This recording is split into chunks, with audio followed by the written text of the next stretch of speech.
Welcome to The How of Business with your host, Henry Lopez, the podcast that helps you start, run, and grow your small business. And now, here is your host. Welcome to this episode of The How of Business. This is Henry Lopez, and my special return guest is Debra Corey. Debra, welcome back to the show. Thank you so much for letting me be a repeat performer here. Absolutely. We got an exciting new book to chat about. So Debra is back on the show to share insights and highlights from her new book on how to avoid being a bad boss, which really can ruin lives, and instead learn how to be a great boss that enriches the lives of our staff, of our partners, of everybody that comes in contact with us really as a small business owner. But how can we be a great boss to enrich the lives of our staff?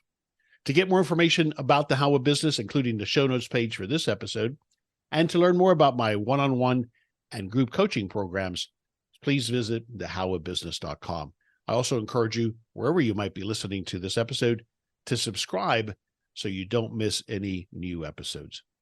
So Debra Corey is a highly experienced and award-winning HR consultant, a world-class speaker, and six-time best-selling author who has been named as one of the top 101 global employee engagement influencers. After over 20 years working for global companies, she now pays it forward by inspiring and helping others develop and deliver people and culture strategies and initiatives in a rebellious way, as she says, pushing the boundaries and challenging the status quo to truly drive employee engagement and business performance. And one of the things that we chatted about or we focused on our last time we had her on the show, which was episode 453, episode 453 was all about employee recognition, which she is also expert in and has written a book. So if you want to learn about Debra's very interesting entrepreneurial journey and are looking for some great tips and insights on how to recognize the performance of employees, which is so critical to being a good boss, but also to keeping those employees that are harder and harder to recruit. How do you recognize them? That episode is for you. Debra lives typically in the London, England area. And so once again, Debra Corey, welcome back to the show. Thank you so much. Where are you today? I think you said you're not at home today. Where are you? I'm not. I'm down by the seaside. I'm still in the UK. Yeah. But they call it the English Riviera. It looks nothing like the French Riviera whatsoever. Right. I think there's a couple of palm trees, but that's about it. But it is lovely. Nice little change. Blue skies today, or what's the weather like? It was lovely. I actually took a 2-hour walk in the middle of the day. Nice. I made sure that I did all my work in the morning, took a break, and now I'm back again working. So nice balance today. Wonderful. Wonderful. All right, let's get into it. The book is titled Bad Bosses Ruin Lives, The Building Blocks for Being a Great Boss by Debra Corey and your husband, Ken, correct?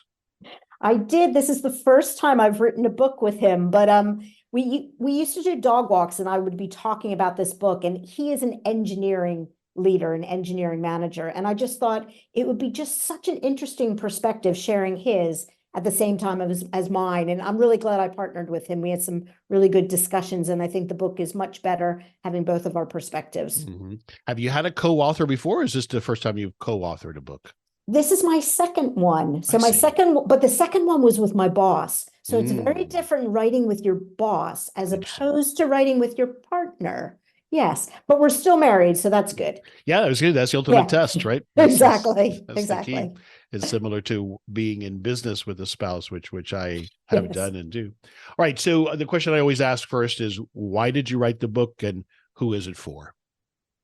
So as you mentioned at the beginning, this is my 6th book. And my whole idea behind any book that I write is, first of all, do I see a problem? Do I see something that a lot of people out there are struggling with and have challenges with? And there's absolutely a problem. We did a survey and 99.6% of people said they've had a bad boss. So there definitely is a problem. But then also, I want to make sure that I have a solution. And I've been working on the solution for years now. And it's a model that I call the Great Boss Building Block Model. So I feel like I've learned by doing it well, doing it wrong, a tool that can help people. And that's what I'm all about, is trying to give people, tools and new ways to overcome problems.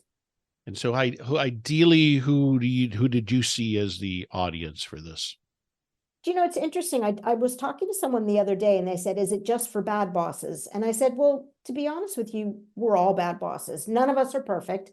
So actually, if I had to categorize, I'd say it's for a good boss.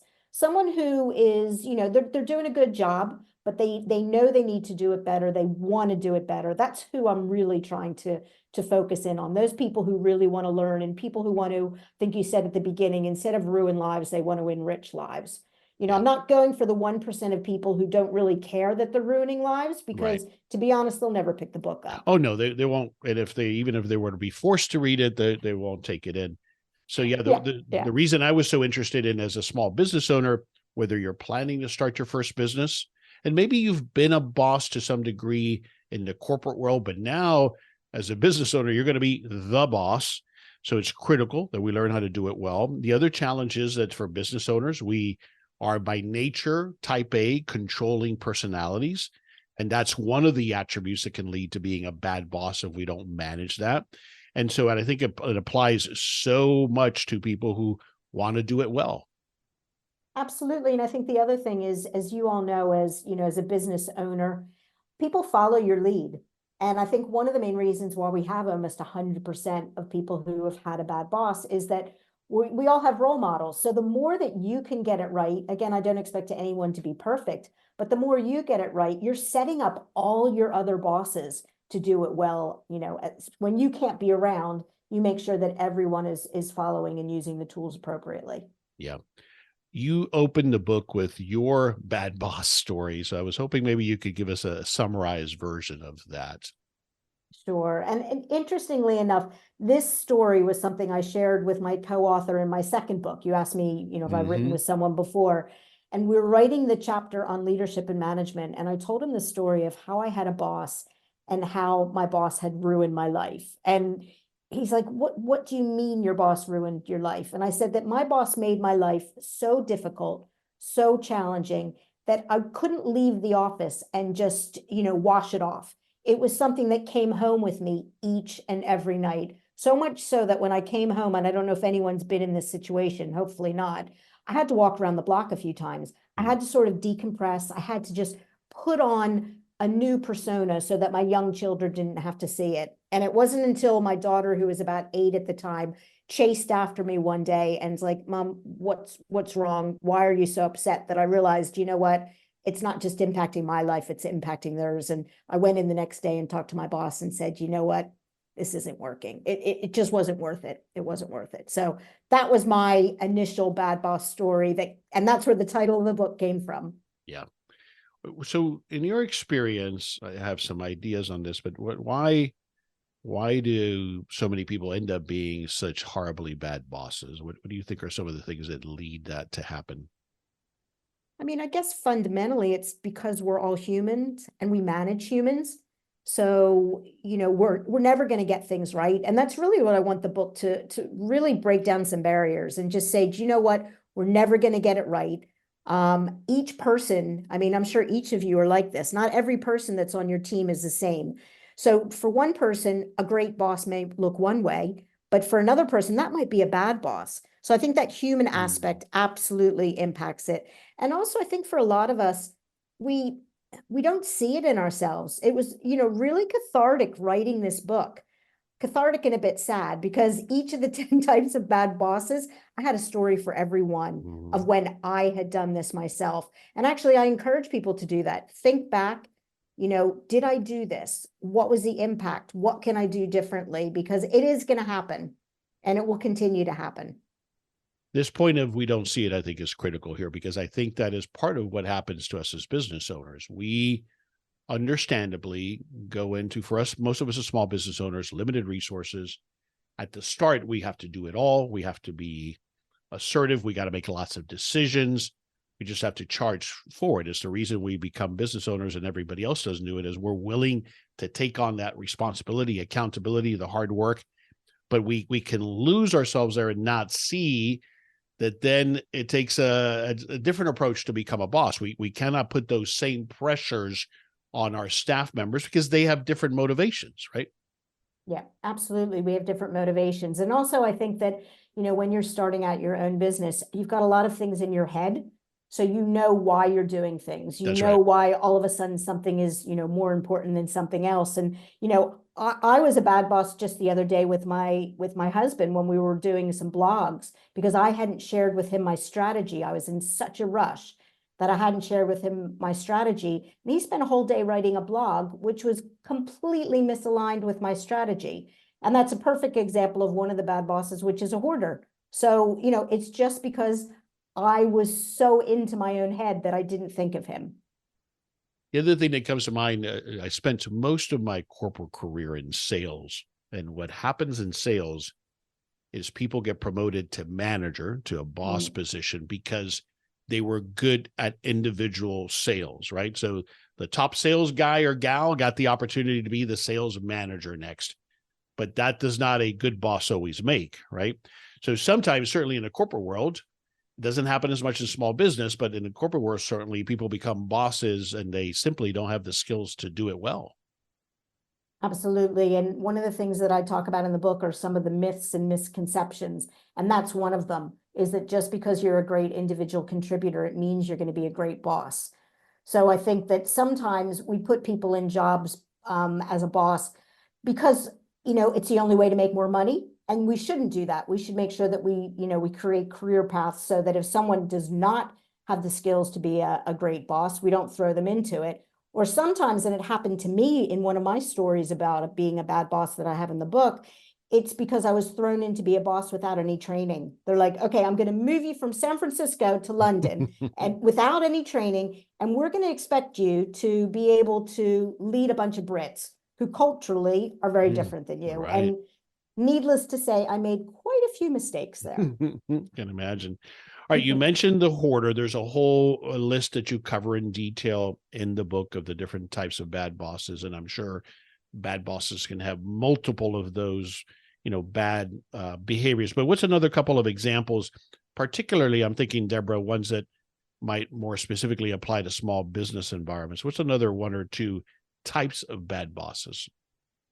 Yeah, what I'll do is I'll share with you, we did this survey I mentioned. I'll share with you the most common ones. Perfect. So the one that came out ahead of all the others was an unappreciator, which you mentioned that my last book was on recognition and appreciation. So I was a bit disappointed about that. So 81% of people said that they have or had a boss who's an unappreciator. And it's just basically someone who does not show them recognition, does not make them feel valued, does not make them feel appreciated. And I think why that one upsets me so much is it doesn't have to cost any money.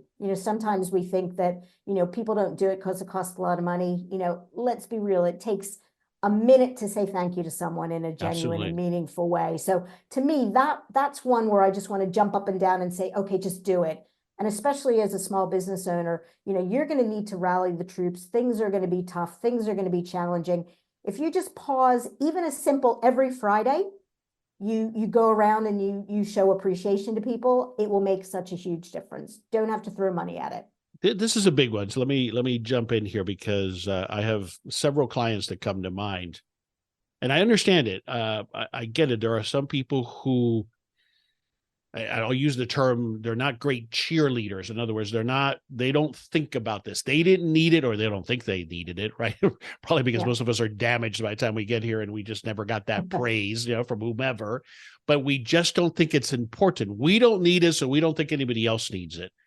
We don't need that acknowledgement, so we can't understand how that's part of my role in leading my business and that people want and need it from me as the leader. Yeah, it's interesting because, I try to focus on the feeling of appreciation, but for people who say that to me and they say, I don't need it and no one else does, I focus more on the business side of it because appreciation has a business role.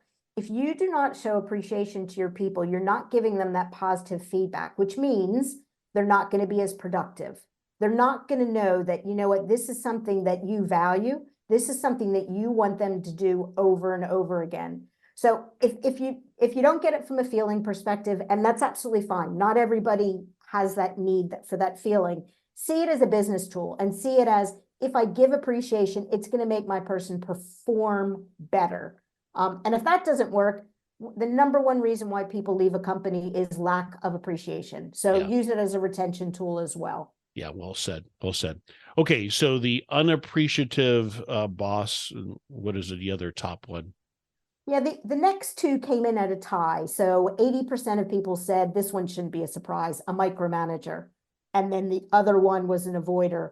But a micromanager, you sort of mentioned at the beginning, I'm not surprised in a small business if that happens. I was a micromanager. All of a sudden, I was really good at my job. I had a team. I did not know how to delegate. I did not know how to give people autonomy. And I didn't necessarily understand why it was important to do that. So wasn't surprised about micromanager. Avoider, that's someone who doesn't give people time, or they don't give people feedback. We have emojis for each of them. So we had somebody design emojis. They're not scary because we don't want people to be embarrassed. But the avoider one is a ghost. So picture it as the ghost. You're so busy running around trying to start your business that your people can't find you. And they need you. So that's one. I'm not surprised that a lot of people said yes to that one as well. Yeah, that's an interesting one because it's very intricate, I think, if I'm understanding it correctly, Deborah, because I can see where I can be confused with, well, but you told me to empower people and let them do their job. So I'm just staying out of their way, right? Yeah. But the other side of it, and I've been guilty of this, is I'll give you an example. I owned a business where my office was. When people came in, they walked by my office, and I usually had the door open. I was usually intently working on something on my computer, and my resting face is, that derogatory term. It's a frown is my resting face. Yeah. So people, the talk started to be, God, why is Henry always so angry? He seems so unapproachable. And it was just a subtle thing. So what I learned is, first of all, I had to go seek interaction, even if it was just, the water cooler talk. And also every time I heard the back door open, I would put a smile on my face to communicate that I am approachable, that I am interested in talking to you. But I think that this avoider one is tough in my experience. Yeah, it's interesting, your story. I have a similar story where I was just so focused on getting work done that I wouldn't walk around and talk to people. And it wasn't until I decided to leave and I was working my 2 weeks notice that I started actually interacting with people. And they were very candid with me. They're like, we didn't know you were so nice. Actually, you're a really nice person. And that was similar to you. That was my aha moment. And even when I was busy, I thought, do you know what? It is so important for me to do that because, again, from a business perspective, if I don't have these relationships with my people, next time we need to, all work together, I'm not going to have them on my side. So it's really being able to see what happens if you don't act in this way. And that's why for each of the bad bosses, we talk about the traps that we fall into subconsciously that make us act in this way, but then also the consequences. Because I think a lot of times if you don't see the consequences, you don't realize why you actually need to change. Yeah, agreed. And we'll talk some more about that as, some of the other benefits. But I want to take a step back to how it can ruin people's lives. You gave the example of how you were bringing it home. Even your child noticed it. But what are some of the other ways that you've seen that it can ruin the lives, or certainly negatively impact the lives of your team members, of your staff? Yeah, when I was writing the book, I asked people for their stories on, how a boss had impacted their lives. And it was really sad to hear, my story, it definitely had a toll on my well-being. And I thought, maybe that's just me. But it was amazing how many people it impacted their well-being. I came up with the term, something about how, it's more of a long-term impact on you. So, you for like 3 months, 6 months, a year, I've heard people say how they still couldn't get out of how they felt, how this boss had made them feel. And you bring baggage to your next job. Yeah. After I had this boss, I went to my next job. I had the most amazing boss in the world, but because of the baggage, it would slow me down because I'd have to keep, going to her and making sure I had her approval and making sure that I was, doing things in a way because my last boss would give me such a hard time about it. So it definitely impacts people's well-being and also their performance. Yeah, no, I agree. That's been my experience. So if we flip it back to the benefits from a small business owner perspective, you've touched on some of them already, and again, employee recognition and retention, that leading to retention. But being a good boss, especially in a small business where it's so much more impactful, in the corporate world, we can have a bad boss over here in one division or department and a great boss in another. And so overall, the culture could still be okay or good, right? Yeah. But in a small business, you can't get away with that, right? A bad boss can influence the entire organization. And so it's good, especially if the boss is me as the owner. I have ultimate impact on the rest of the team and their productivity. So that retention issue, and especially nowadays when we work so hard to recruit and attract and hire that employee, now we want to make sure they stay with us, right? And that they're productive. But I think also the word that I wrote down as you were talking earlier is culture. It's such a fickle thing, but being a great boss is key to nurturing a positive culture, right? Absolutely. I'm in HR and I'm always like culture champion and trying to put in place programs to drive a culture. But at the end of the day, whatever I do, it is impacted so much by the boss, because I can say one thing, and then if a boss does something different, I could say we're open, we're honest, we're transparent. And then if a culture is, if a boss is an avoider or a hoarder, which is someone who doesn't share, absolutely, it's driving the culture. And that one person can impact the rest of the organization. And then what it ends up creating, and this is a thing that, and I get it, when you're in it, sometimes you can't see it. But if it is a negative environment that you are creating because you're a bad boss, then it's just an ugly place to be all around. And if we've gone through the effort and the risk and the investment and to build a business, and it's a place that's not fun to be at, what the heck are we doing? Yeah. Absolutely. And it doesn't mean that it always has to be fun. No, there are times where it is stressful, right? Yeah. Yeah. And also, I think, I said before about I don't expect people to be perfect. So, one of the stories I share in the book is that when I was a boss for the first time and I got a really big job, I had a really hard time managing the stress of it all. I did. My alter ego, I called her Debbie. Debbie would come out. And I just went to my team and I was very honest. And I said, guys, you need to be patient with me. I'm going to figure it out, I promise. But until I do, you do not want to be around Debbie. So the joke was, this is back when I had my own office. We had a sign that we wrote, Debbie is in, enter at your own risk. So, and I share that story because, if while you're still learning how to deal with things as a business owner, you're not perfect, just let your people know, be honest with them, share it with them, apologize when you get it wrong. Things like that go a long way. Absolutely. It disarms the tension to an extent, and it makes you vulnerable, which is a good thing in many ways. Yeah. And if you have the trust, there's something called a trust bank. And if you've got the trust of your people and things go wrong, they've got money in the bank. Mm-hmm. They'll forgive you if things aren't perfect all the time, but you have to make sure that you've got those core elements and those core components in place first. This is Henry Lopez, briefly pausing this episode to invite you to join me for one of my next live online workshops. During these interactive workshops, I cover a specific topic that will help you with starting and growing your small business. Just visit thehowofbusiness.com to learn more and to register. If you need help creating an effective business plan, for example, to start your first small business, then my next business plan workshop may be just what you need. Or perhaps you need help completing your financial projections for your new business. Well, I have a workshop for that too. And if you're already operating your business, then you can probably benefit from learning how to better manage the cash in your business by attending my cash flow management online workshop. These are just a few of the workshops that I currently offer, and I keep these workshops to a small number of participants so that we have the time to answer all of your questions. Whether it's getting started with your first business or growing and exiting your existing small business, I can help you get there with one of my online workshops.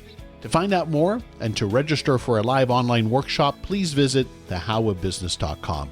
Take that next step today towards finally realizing your business ownership dreams.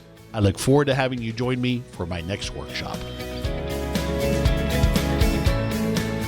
All right, so you mentioned it, but now I'd like you to just introduce, because obviously there's a lot of detail here that's covered in the book on this, but introduce this concept of the great boss building blocks. So the whole idea of the building blocks is what we wanted to do is we wanted to bring together all the tools that we have as bosses. And the good news is that we've got lots of tools. There's 14 of them, which is a lot. But the thing is, you don't have to bring them all out at the same time. They all work in different situations with different people. And we've broken them out into two types of blocks. You've got what we call the foundation blocks, or I affectionately call the six-pack, because there's 6 of them and they hold up the rest. Those are things like respect and trust and authenticity, vulnerability, empathy, and compassion. And those are more your attitudes and your beliefs and your behaviors. And then there's more of the tangible tools, things like appreciation. It's a tool you can give, feedback, listening, communication, empowerment, and inspiration, development, and coaching. And again, they all work in different times. You know, if you're a micromanager and you're having problems with that, you might need to take a step back and think about, you know what, I need to really learn how to use the empowerment tool. That's about giving people autonomy. I need to get better at empowerment, and maybe I need to get better at communication. And you pick 1 or 2 at a time. And that's really what it's, you know, the idea of them being blocks is you pull them out and you build something that's going to work in that situation.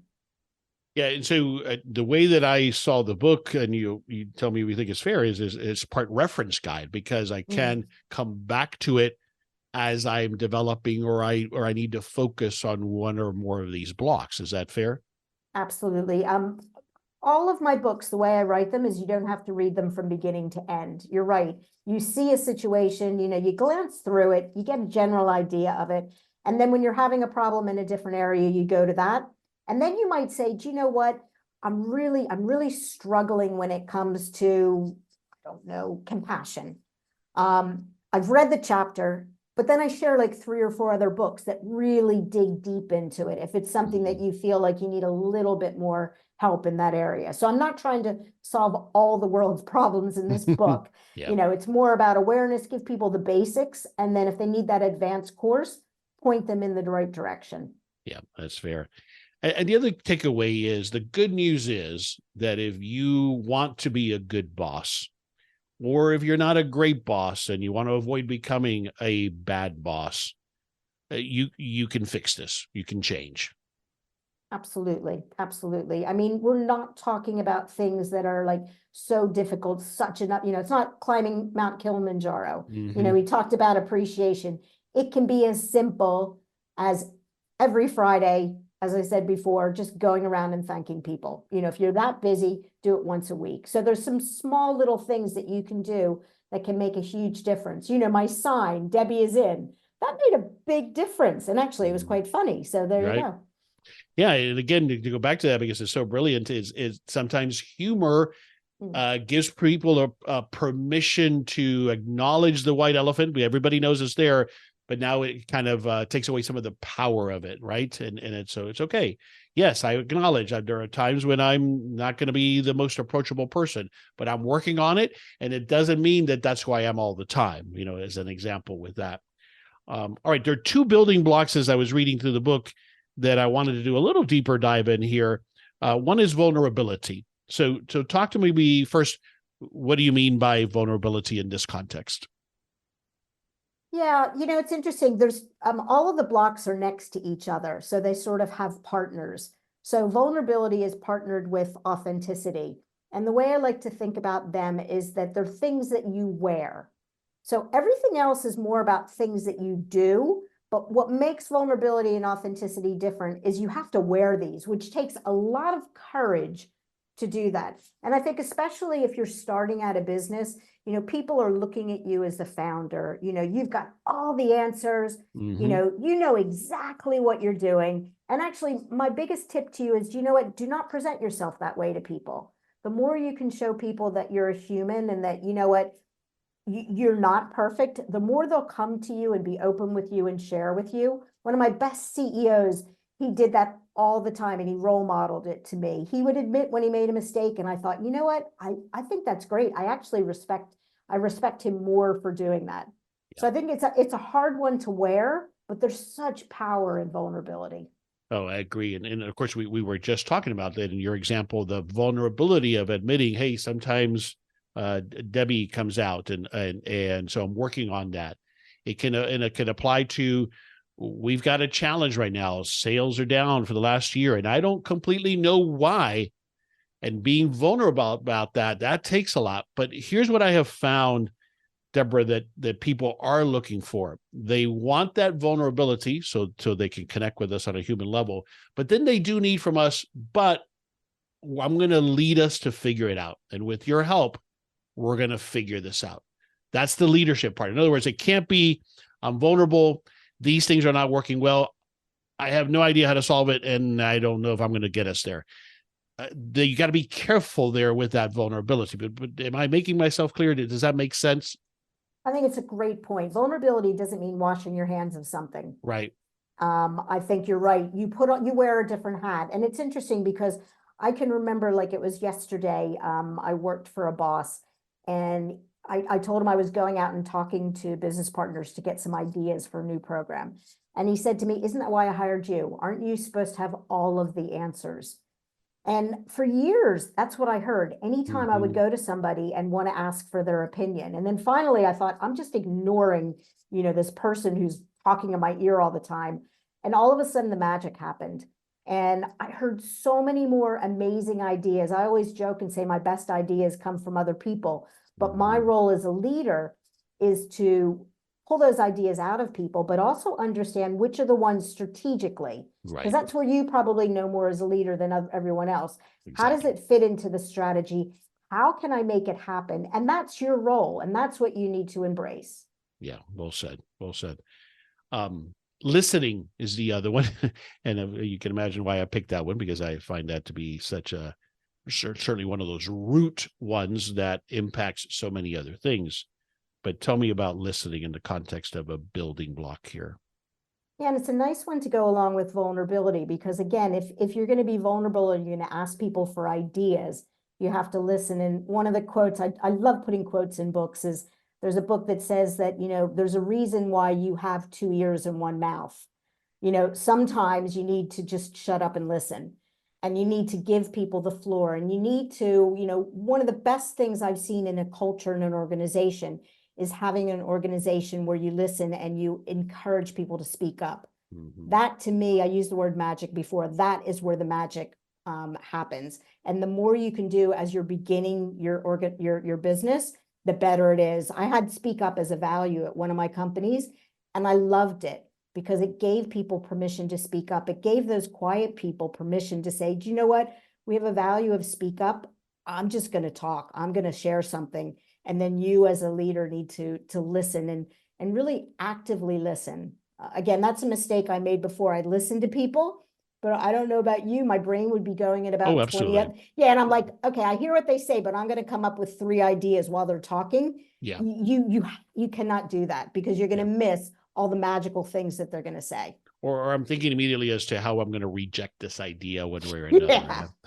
Yeah. But having said that, I'm curious here as to how you've handled the reality, which is that not all of these ideas are great. And so how do I tactfully, without squashing that culture that does speak up, how have you dealt with, okay, this is a bad idea, but how do I say that? How do I put that in its proper bucket? Any tips on how to do that? Yeah, I mean, in a perfect world, the best way is to have them realize that it's not a good idea. Sure.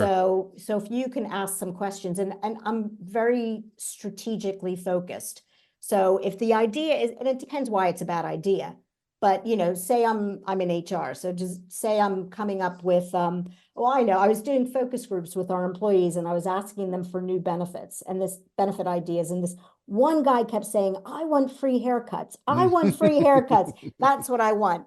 So the more I would throw out the strategy, okay, our benefit strategy is to have programs that will work for most people, something that's really going to help them. And I'll bring them back to the strategy. And at the end, he was actually laughing and saying, oh my God, why did I ever present that idea? That is so misaligned. So the more I can help them realize it, the better it is. It makes them feel more confident, and it makes them feel like I'm not shooting them down. Right. And also they learn a little bit by doing it that way. Mm-hmm, Doesn't always work, but yeah, no, that's I hear my what you're saying. nirvana. Yeah, no, that's a great one. I think the other thing is how transparent are you with the overall strategy? Because sometimes the reason it's not a good idea is it just doesn't fit our current strategy. Yeah.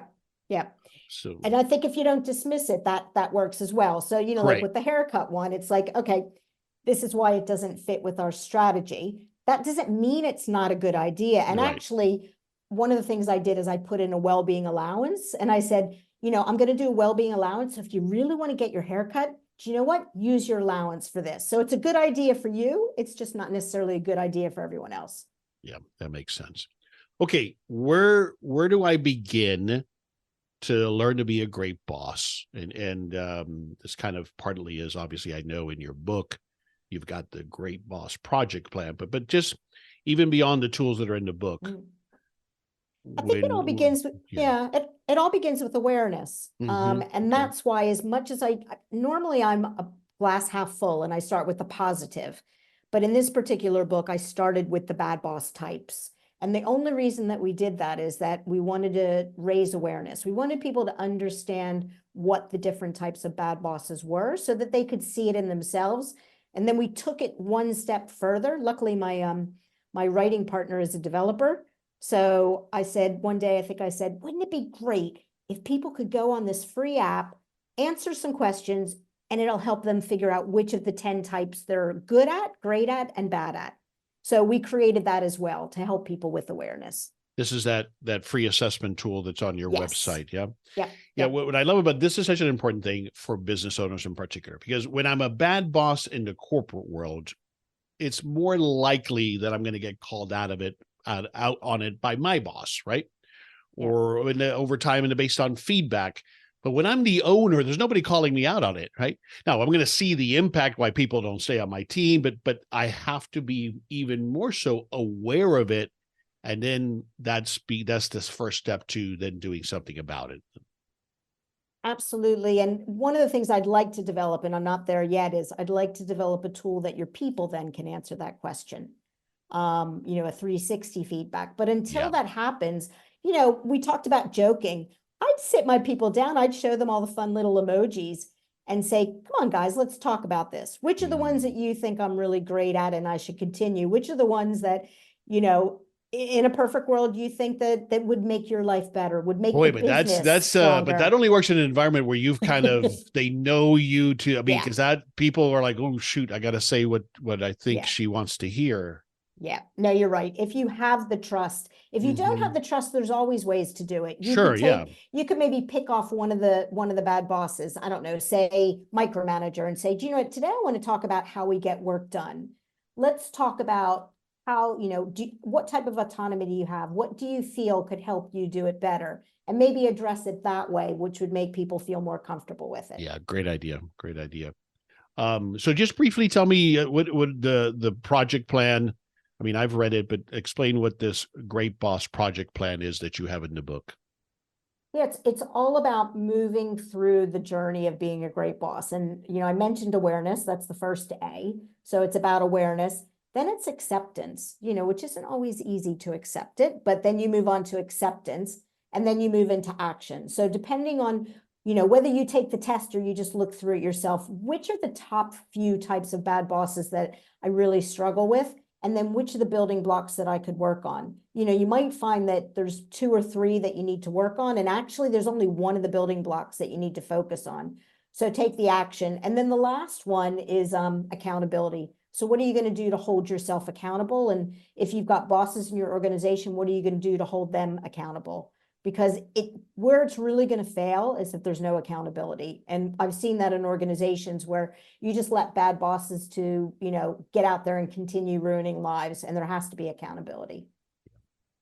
Excellent. All right. We'll start to wrap it up here. Share with us, if you would, the other services besides your books, the other services, and again, this free tool, but summarize the other services that you offer your clients today. Well, basically anything that involves people. So I'm passionate about helping organizations understand strategically how they can design their people programs, their engagement programs, their culture programs, to really get the best for their business and also get the best for their people. So it's the strategy side. And what I also love is going in and doing workshops with people about, what can you do to be a better boss, those types of things. And what's the website that I go to for the free assessment tool? So I've got two websites. I know that's confusing. I've got the badbossesruinlives.com is the assessment tool. And there's also other freebies. What you'll see on all my websites is I'm all about freebies. So you can download the tool, you can download the first chapter of the book, whatever you want. That's about the book. And then if you want anything on any of my other books or any other freebies that I talk about when it comes to culture and recognition engagement, you can go to debcohr.com. Excellent. We'll have links to those different sites on the show notes page for this episode at thehowofbusiness.com if you're not where you can write that down. Debra, speaking of books, again, the book we've been talking about, Debra's latest book, is Bad Bosses Ruin Lives, The Building Blocks for Being a Great Boss. But I'm always looking for book recommendations, so I know you're always reading. Is there a book that comes to mind that you would recommend? Well, at the end of my book, I recommend 21 different books. You can tell I love books. Exactly. Two of them are from someone that I interviewed for the book who I absolutely love. Her name is Kim Scott. And she's written two books. One is called Radical Candor, and it is like the best book I've ever read on feedback. Completely changed my life. And if you don't want to read the book, you can just look at the YouTube video. And then another book, her more recent book, is called Radical Respect. And I love her book. She comes from the business world. She's not an HR person like me, and I just think they're absolutely brilliant. Wonderful. Two great recommendations. I'll have a link for those as well on the show notes page at thehowofbusiness.com. All right, let's summarize it here. Debra, what's one thing that you would have me take away as a business owner or someone who's planning to start a business on how to avoid being a bad boss, how to be a great boss? What's one key takeaway? I think the big thing, and we talked about it at the beginning, is just the concept of, do you know what? We all are a bad boss, and just accept the fact that it's something that we're all going to work on, and accept the fact that if you don't work on it, it's going to have consequences. So the more it's something that you think about, something that you address, and you do something that about it, the more it's going to impact your people's lives, but also it impacts your life. I don't know about you, but when I've been a bad boss, I feel just as bad as the people that I've done it to. Agreed. Like when Debbie came out, I was not happy either. So it's going to have impact on your life as well, not just the lives of your people. Oh, I agree completely. It was the point I was trying to make earlier about you're going to create an environment in a small business that you're going to hate going to. And it takes awareness to realize I'm the source of that. I've created this environment. So how do I change it? And at the end of the day, besides the impact it's going to have on retention, your ability to deliver for your customers and clients, your ability to scale, all of those things will be handicapped if you are a bad boss as an entrepreneur. And again, there's nobody to call you out but you. And so you have to become aware of it. And then the good news is, if you are down that path, you can fix it. If you're not, there are things you can do to avoid becoming a bad boss. Absolutely. And people can see your culture in your product. Your customers can see your culture and how you interact with them. So although people think that culture is hidden, it is very visible. Agreed. And it's out there. Tell us again where you want us to go online to learn more. So badbossesruinlives.com or debcohr.com, either place. Love to share the information with you and help you however I can. Debra, another great conversation. Thanks again for sharing all of your knowledge and experience and for being on the show again. Thank you very much. This is Henry Lopez, and thanks for joining me in this episode of The How of Business. My guest again today is Debra Corey. I release new episodes every Monday morning. You can find the show anywhere you listen to podcasts, including at the How of Business YouTube channel and at my website, thehowofbusiness.com. Thanks for listening. Thank you for listening to The How of Business. For more information about our coaching programs, online courses, show notes pages, links, and other resources, please visit thehowofbusiness.com.